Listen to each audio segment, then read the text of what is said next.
உன் தேவனாகிய கர்த்தரிடத்தில் உன் முழு இருதயத்தோடும், உன் முழு ஆத்மாவோடும், உன் முழு பலத்தோடும், உன் முழு சிந்தையோடும் அன்பு கூறுங்கள்.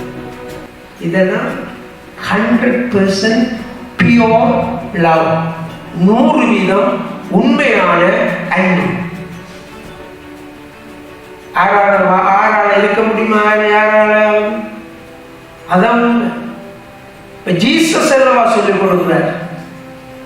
அந்த உண்மையான அன்பு இருக்கிற ஆளால மாத்திரம்தான் அவர் சொல்ற வார்த்தையை பெற்றுக்கொண்டு அதை காத்துக்கொண்டு அதன்படி வாழ முடியும். கரங்களை தட்டி இயேசுவை மகிமைப்படுத்துவோம். ஆமென். உண்மையாக அன்பு செய்யணும். தேவனுடைய வார்த்தையை, தேவனை உண்மையாக அன்பு செய்யணும். கர்த்தர் மேல் உண்மையாக அன்பு இருக்க வேண்டும். அப்பொழுது மாத்திரம்தான் எங்களுக்கு இதயத்தில் வேற இடம் கிடையாது. எங்களுடைய ஆத்மாவில் வேற விஷயத்துக்கு இடம் இல்லை.